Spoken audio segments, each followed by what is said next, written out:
Quelle est la meilleure explication de la parabole des 10 vierges? C'est une question controversée depuis des âges. Beaucoup d'écrivains, beaucoup des eschatologues, ceux qui parlent de la matière du Seigneur, ont donné des interprétations particulières et chacun à sa manière. Mais nous essayerons à partir de ce soir, par cette petite séquence, vous expliquer en long, à large, les Écritures à l'appui, ce qu'est l'explication réelle de la parabole des 10 vierges. Lisons ensemble avec vous Matthieu chapitre 25, le verset 1er jusqu'au verset 13. La Bible dit ceci: alors le royaume des cieux sera semblable à 10 vierges qui, ayant pris leurs lampes, sortirent à la rencontre de l'époux. Et 5 d'entre elles étaient prudentes et 5 folles. Celles qui étaient folles, en prenant leurs lampes, ne prirent pas d'huile avec elles, mais les prudentes prirent de l'huile dans leurs vaisseaux avec leurs lampes. Or, comme l'époux tardait, elles s'assoupirent toutes et s'endormirent.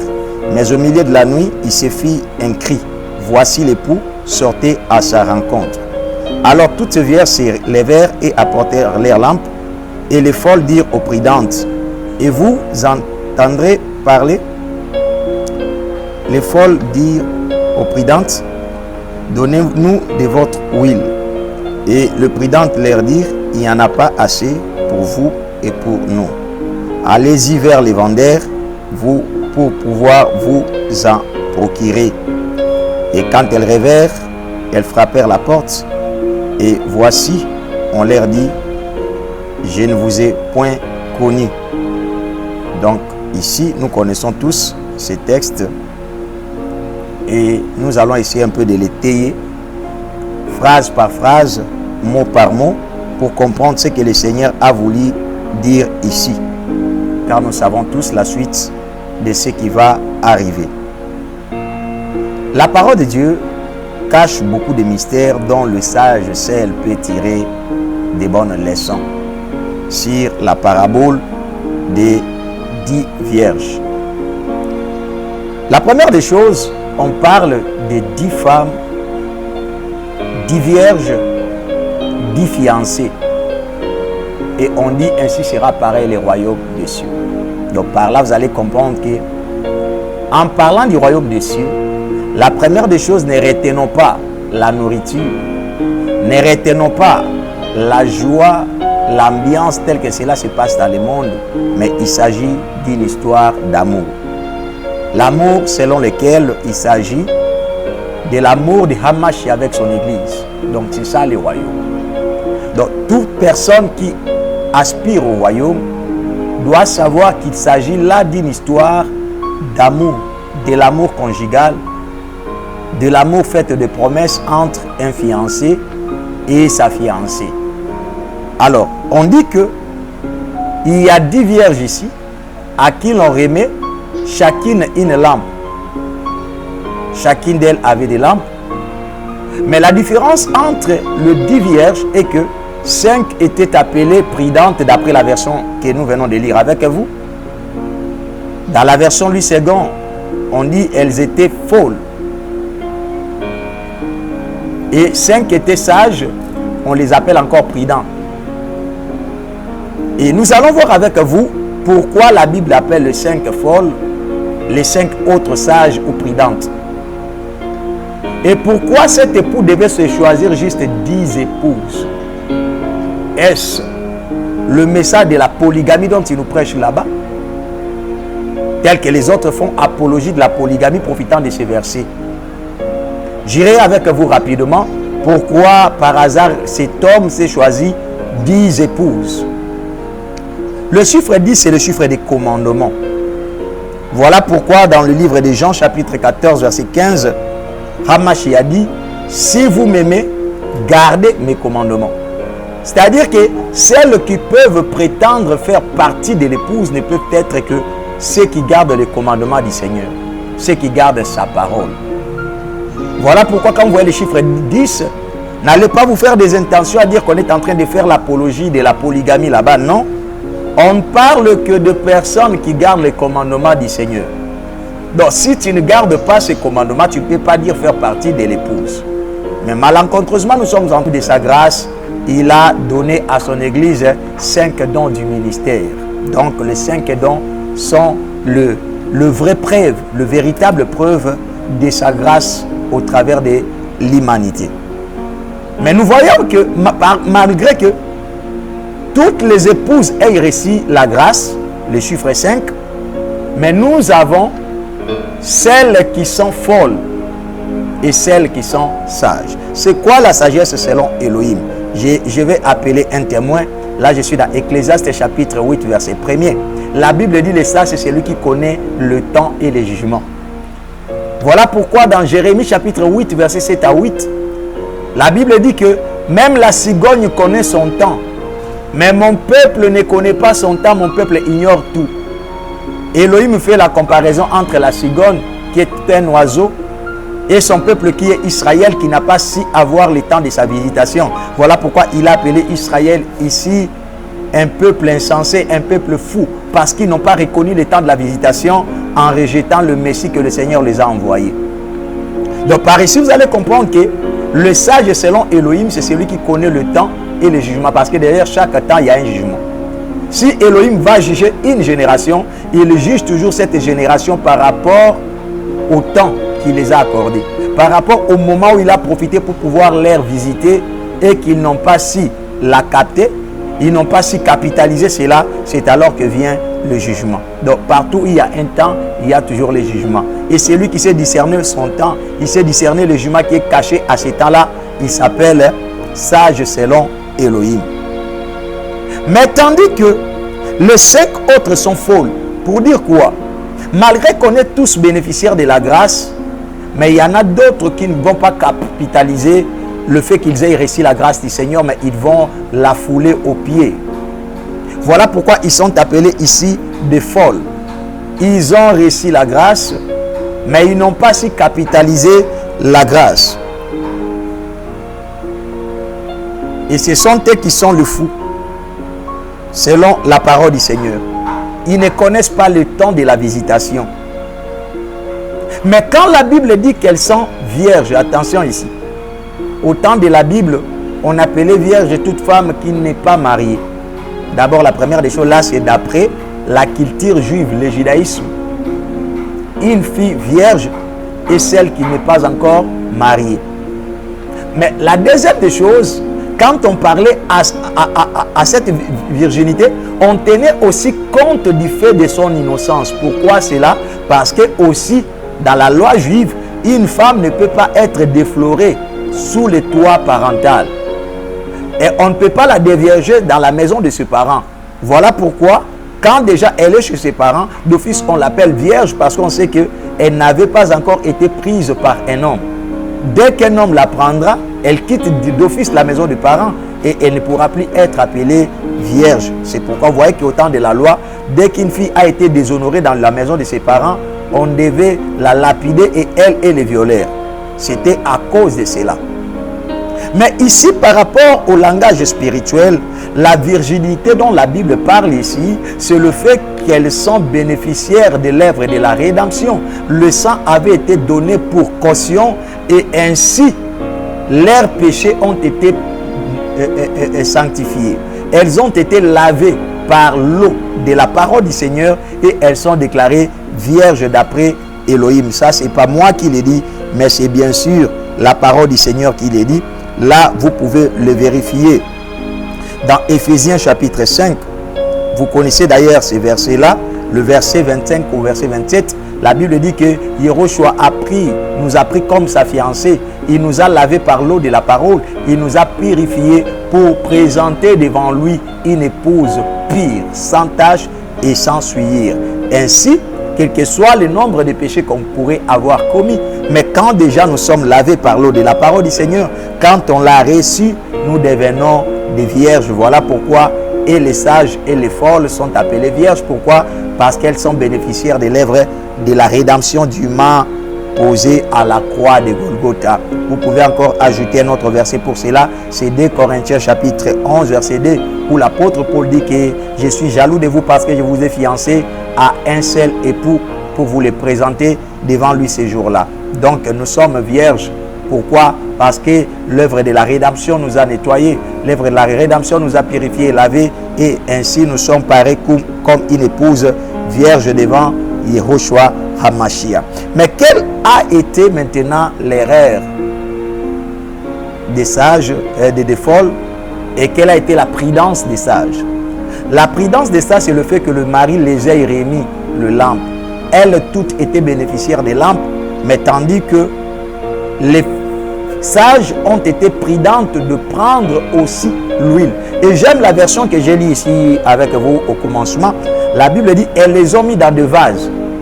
Pour dire que cette huile n'était pas dans la lampe comme interprètent quelques-uns, qu'elles avaient dépensé toute leur huile. Non, c'est pas ça ce que dit l'Écriture. La Bible dit, les sages ont pris et les lampes et l'huile qu'elles ont mis dans des vases. Gloire à Elohim. Mais tandis que les folles, leur imprudence était le fait de prendre de la lampe sans tenir compte de l'huile. Or, sans l'huile, la lampe ne peut pas briller. C'est ça maintenant la difficulté. Mais j'ai aimé la version que j'ai lue avec vous pour comprendre que ce n'est pas selon ce que beaucoup d'orateurs prêchent, disent que les folles ont consommé toute leur huile. Non. Au départ, quand elles ont pris les lampes sans l'huile. Mais les sages ont été prudentes. Leur prudence réside du fait d'avoir pris les lampes avec leur huile. Et maintenant, vous me poserez la question de savoir c'est quoi la lampe et c'est quoi l'huile. Vous pourrez lire ensemble avec moi. D'abord, je donne la première péricope, c'est dans les psaumes. Les psaumes chapitre 119, vers le verset 5, où l'Écriture dit que ta parole est une lampe à mes pieds et une lumière sur mon sentier. Donc voici ce qu'est la parole du Seigneur. Elle est à la fois la lampe, elle est aussi la lumière qui brille de cette lampe-là. C'est-à-dire, quand vous comprenez ici que la Bible dit, elles ont pris les lampes, autrement dit, elles ont pris la parole. Voilà. C'est pourquoi aujourd'hui, aucune église ne peut prétendre ne pas avoir la parole du Seigneur. Tout le monde dit que j'ai la parole. Même celui qui nous prêche des conquêtes sauvages, il prétend toujours avoir la parole. Celui qui prêche des hérésies, tous prétendent avoir la parole parce que et les sages et les folles, elles toutes ont pris des lampes. Donc cette lampe, c'est la parole. Mais attention, ce n'est pas n'importe quelle parole, mais c'est la parole prophétique. Là, je suis dans 2 Pierre. 2 Pierre chapitre 1er, le verset 19. L'apôtre Pierre nous avertit, dit, vous ferez beaucoup d'attention avec la parole prophétique, avec laquelle vous ferez attention de considérer comme une lampe qui brille dans un milieu obscur. C'est-à-dire la parole prophétique, c'est la lampe qui éclaire l'église, mais dans un temps fâché, dans un temps où il y a les ténèbres, mais c'est la lampe de la parole prophétique qui éclaire l'église pour que les gens comprennent le chemin qui mène au ciel. Là, je vous ramènerai un peu et je ferai un petit voyage avec vous ensemble dans les tabernacles de Moïse. Vous allez voir qu'au lieu saint, on avait placé la table de pain des propositions qui était composée de 12 pains selon le chiffre 12 de tribu des enfants d'Israël. Et en face de la table, il y avait le chandelier d'or qui était là pour éclairer, montrer le chemin qui mène maintenant au lieu très saint. Or, dans le lieu très saint, c'est là où se trouve maintenant l'arche de l'alliance et devant laquelle il y avait les anges qui se prosternaient ayant les ailes déployées. Là, ça nous montre le trône de la majesté divine qui se trouve au ciel. Mais tandis que dans les lieux saints, là où se trouvent les chandeliers et la table de pain des propositions, c'est le lieu de la dispensation de l'église, c'est-à-dire c'est sur la terre. Le lieu très saint représente le ciel, tandis que le lieu saint représente l'église. Mais l'église vivant dans les lieux ténébreux, vivant dans l'obscurité, comme nous le dit la parole, nous avons besoin de 2 choses. On a d'abord besoin, de 12 pains de propositions qui représentent la saine doctrine, et nous avons besoin de la parole prophétique qui éclaire mon âme maintenant pour nous montrer le chemin qui mène au lieu très saint qui est le ciel. C'est-à-dire, il n'y a que les églises qui marchent d'après la parole prophétique, qui sont éclairées à la lumière de la parole prophétique, qui peuvent prôner, voir le chemin du ciel. Mais les églises qui n'ont pas la parole prophétique, elles sont dans les noirs, sont dans l'obscurité. Voilà pourquoi ils ne peuvent pas comprendre que le monde est sale, le monde est pécheur, et nous devons quitter le monde, prôner vers le ciel. Voilà les sages, elles avaient pris la lampe, qui est la parole prophétique. Elles ont pris aussi l'huile, qui est le type de l'onction qui nous donne la connaissance de la parole de Dieu. Avoir la parole n'est pas un problème, mais avoir l'onction qui te permet de bien interpréter la parole, c'est là où il se passe le grand problème. C'est ça même la maladie des vierges folles. Elles ont manqué l'huile. Or, l'huile, c'est l'onction qui nous donne la connaissance exacte de la parole. Voilà pourquoi l'apôtre Jean, dans 1 Jean chapitre 2, le verset 20, verset 27, il nous dit ceci, que vous tous, vous avez la connaissance, vous l'avez reçu de celui qui est véritable, et plus personne n'a besoin qu'on puisse l'expliquer quoi que ce soit. Et au verset 27, il dit que son onction vous donne la connaissance. Vous comprenez? C'est-à-dire, avoir l'onction de Dieu, ce n'est pas le fait de faire tomber les gens. Avoir l'onction de Dieu, ce n'est pas seulement le fait de pouvoir parler en langue, non. La vraie onction du Seigneur nous apporte la connaissance exacte de la parole. Parce que même le diable a la connaissance. Les acolytes du diable ont la connaissance, mais ceux qui n'auront pas, ils n'auront pas l'exactitude de pouvoir interpréter les Écritures. Or, c'est là, il n'y a que l'onction véritable de celui qui est véritable et qui est Yahushua Mashiach, qui nous donne cette connaissance exacte de la parole, interpréter la parole d'après la pensée du Seigneur.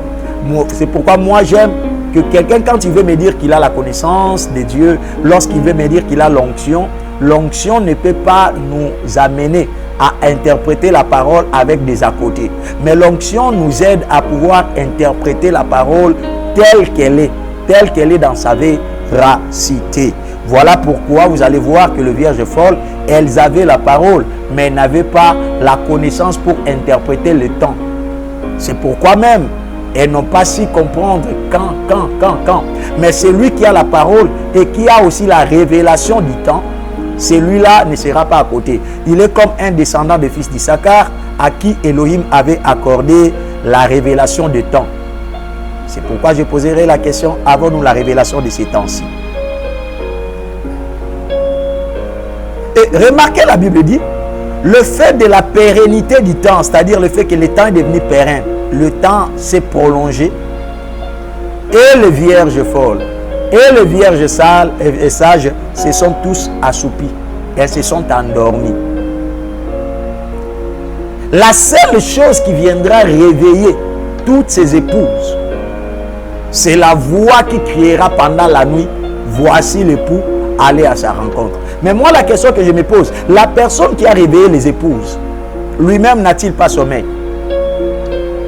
Lui-même, est-ce qu'il ne se fatigue pas? Oui, il ne peut pas se fatiguer. Pourquoi? Parce que c'est la vigile, c'est la sentinelle. Son travail, c'est celui de veiller pendant la nuit afin d'avertir l'épouse face aux alarmes nocturnes. La voix qui a crié, voici l'époux, allez à sa rencontre, c'est la voix du Saint-Esprit au travers des sentinelles. Je précise bien, la voix qui a crié, voici l'époux, allez à sa rencontre, c'est la voix du Saint-Esprit au travers des sentinelles. La chose maintenant qui reste, c'est de savoir qui sont ces sentinelles-là. Une sentinelle représente le travailleur de la nuit. Or, nous sommes à la nuit prophétique. Je viendrai ici un peu vous étonner. L'église n'est pas dans le jour. Voilà pourquoi même l'apôtre Pierre, là où nous avons donné le verset, il a dit que la parole prophétique est comme une lampe qui brille dans un milieu obscur. Ce milieu obscur, c'est le monde auquel nous nous retrouvons. L'église se trouve tout autour du monde. L'église est dans un milieu ténébreux. La seule lumière qui éclaire l'église, c'est la parole. Alors voilà pourquoi, étant donné que nous sommes dans la nuit c'est le temps du repos pour l'épouse. La nuit c'est le temps du sommeil pour l'épouse. Voilà pourquoi la Bible dit, et toutes s'endormirent, et les vierges, et les folles, toutes se sont endormies. Pendant que l'épouse s'endort, c'est le temps maintenant pour la sentinelle de la réveiller. La sentinelle qui doit réveiller l'épouse, je dis ici que c'est le Saint-Esprit au travers des Éphésiens 4, c'est-à-dire les 5 dons de ministère. Leur travail, c'est de réveiller l'épouse. Je m'inscris en faux en ceux qui disent que nous sommes l'église du réveil. En quoi vous êtes réveillés? Parce que nous sommes dans un temps obscur, prophétiquement parlant. Nous sommes dans la nuit. L'église s'endort. Il n'y a que la sentinelle qui s'est réveillée pour pouvoir maintenant alerter, présenter l'époux. Ça, ce n'est pas moi. C'est Yehoshua Mashiach lui-même dans la parole. Il dit, laissez-moi travailler maintenant. Parce que la nuit vient où personne ne travaillera. Ça, ce n'est pas moi, c'est Yehoshua. Là, je suis dans Jean chapitre 9, verset 4. Il dit, laissez-moi travailler maintenant qu'il fait jour, car la nuit vient. Donc, pendant que Yehoshua était sur la terre en train de travailler au jour de sa chair, il savait que c'était le jour.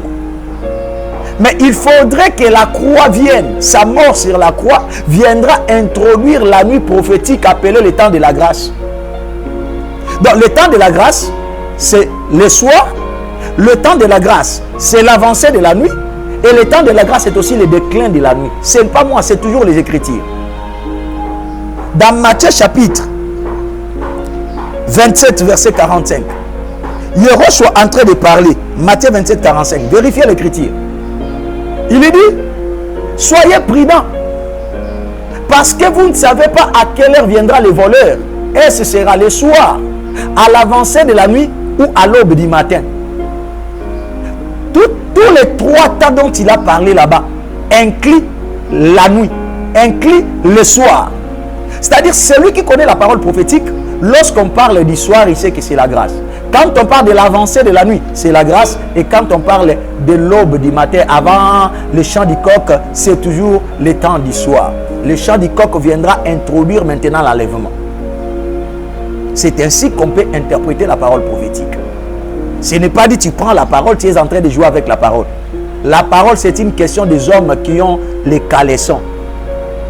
Les caleçons leur permettent de pouvoir protéger leur nudité, afin que lorsqu'ils sont en train d'escalader les 3 degrés de l'autel pour que le peuple ne découvre pas la nudité. Ainsi est un véritable ministre. Le peuple, ce sont les fidèles que Dieu t'a donné. Tu dois avoir une suffisance de caleçon, c'est-à-dire la connaissance de la parole, pour que quand il monte les 3 degrés de l'autel qui est le ministère en train d'expliquer la parole, pour que les enfants ne découvrent pas tes insuffisances. Voyez-vous? Vous le savez bien, vous et moi ensemble, que le jour de la mort de Yehoshua sur la croix, la Bible dit, pendant qu'il était en train de rendre l'âme, de la 6e à la 9e heure, il y a eu l'obscurité sur toute la terre. Vous le savez, non?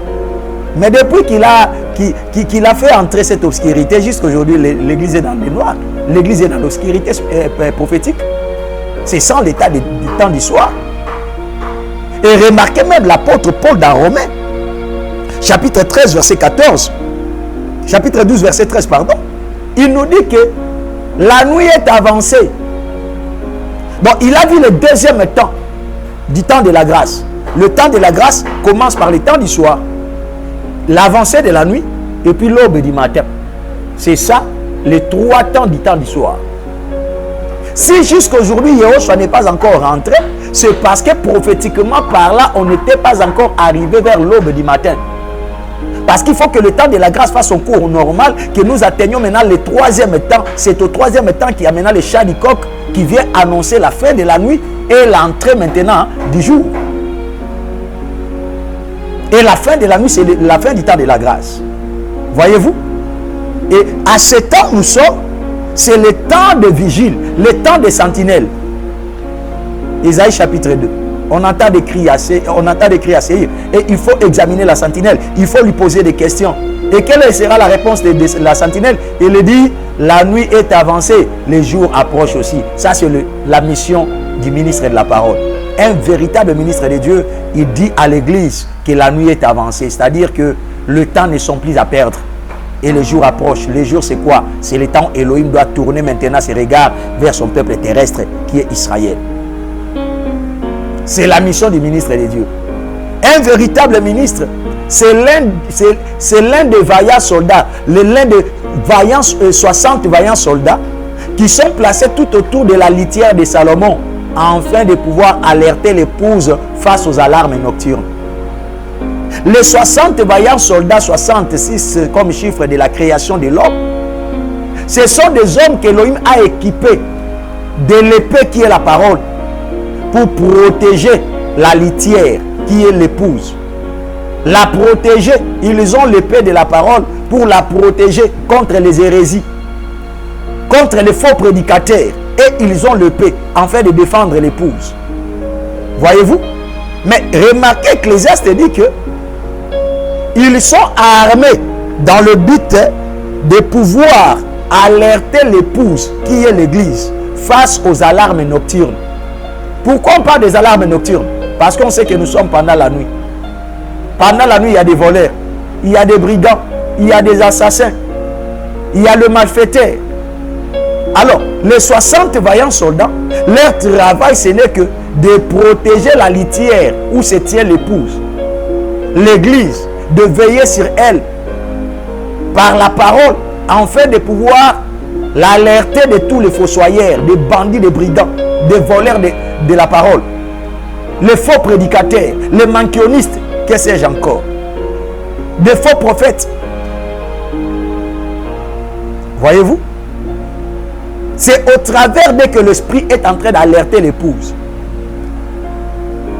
Et la Bible dit maintenant, quand elles ont entendu la voix, elles toutes qui étaient endormies, elles se sont réveillées. C'est-à-dire le ministre de Dieu, c'est comme le coq. Il a un devoir de rappeler Pierre que tu as renié ton Messie pour que Pierre puisse pleurer. La repentance de l'épouse dépend de la qualité du message que présente le ministre de la parole. Comme un véritable coq qui doit chanter pour que Pierre regrette le mal qu'il a fait au Messie. Mais est-ce que nos pasteurs d'aujourd'hui, leur message ramène la repentance à l'église? Est-ce que leur message en ces temps-ci réveille l'épouse à pouvoir se réveiller? Quand on ne fait que chaque jour parler de voyage, on ne fait que parler de mariage, on ne fait que parler de la bénédiction, quoique je ne suis pas contre toutes ces choses.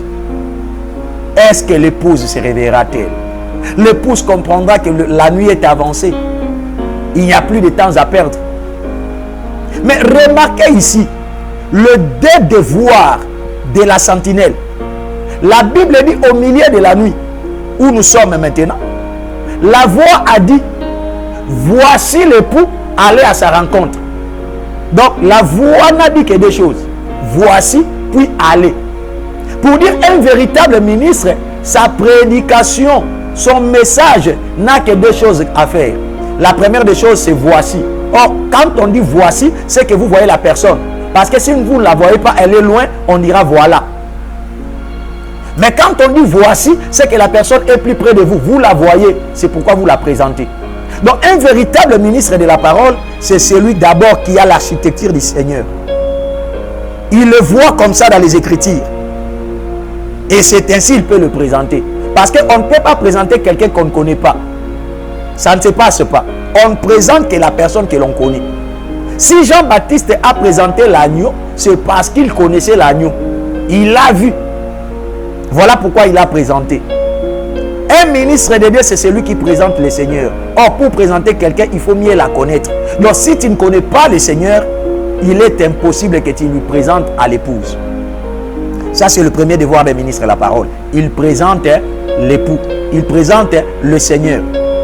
Mais son deuxième rôle, sa deuxième mission, la deuxième mission d'un ministre de la parole, qu'il soit évangéliste, qu'il soit prophète, qu'il soit docteur, qu'il soit pasteur, qu'il soit apôtre, sa deuxième mission, la Bible dit, il doit dire aller à sa rencontre, c'est-à-dire c'est l'ordre du départ. Au travers de son message, il doit stimuler l'église à aller rencontrer son époux céleste. Combien de pasteurs aujourd'hui de 45 jours de prière, de 90 jours de prière, de 150 jours, quel sais-je?